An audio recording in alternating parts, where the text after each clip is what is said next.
যিমান দূৰ সম্ভৱপৰ হয় আজি 9-10 বছৰৰ পৰা সমাজৰ যিসকল সমস্যাত ভুগি থকা লোক তেওঁলোকৰ হৈ যিমানটো সম্ভৱপৰ হয় মোক কিঞ্চিত সহায় সদায় আগবাঢ়িবলৈ চেষ্টা কৰিছোঁ।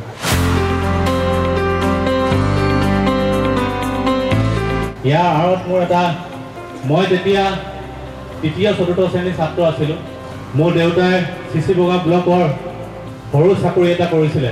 তেতিয়া তেওঁৰ চাকৰিটো ৰেগুলাৰ হোৱাও নাছিলে। দেউতাই তেতিয়া সেই সময়ত 950 টকা দৰমহা পাইছিলে। তেনেকুৱা সময়ত আমাৰ নিজৰ আৰ্থিক অৱস্থা বৰ ভাল নাছিলে। এদিনাখন আমাৰ বেংকুলী সম্প্ৰদায়ৰ এহাল দম্পতি লগত এটা কেঁচুৱা লৈ সেই কেঁচুৱাটো জণ্ডিছ বেমাৰত আক্ৰান্ত হৈ আছে।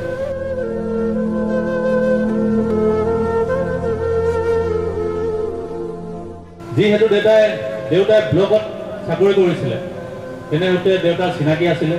তেওঁলোকে সেই শিশুটিক চিকিৎসাৰ বাবে দেউতাৰ ওচৰত সহায় বিচাৰে। কিন্তু দেউতাৰ আঙুলিত এটা সোণৰ আঙুঠি আছিলে।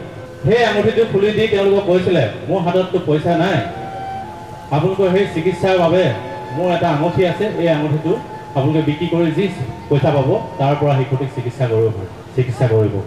সেই দিনৰ পৰাই মোৰ এটা মনত আশা আছিলে, মনত এটা সপোন পুহি ৰাখিছিলোঁ, যদি ভগৱন্তই মোক আৰ্থিকভাৱে সবল কৰি তোলে মই সেই তেনেধৰণৰ সমাজৰ যিসকলে আৰ্থিকভাৱে পিছ পৰি চিকিৎসা গ্ৰহণ কৰিব পৰা নাই তেওঁলোকৰ কাৰণে সদায় লগত কাষত থিয় হ'বলৈ চেষ্টা কৰিম বুলি মই মনতে এটা সপোন পুহি ৰাখিছিলোঁ।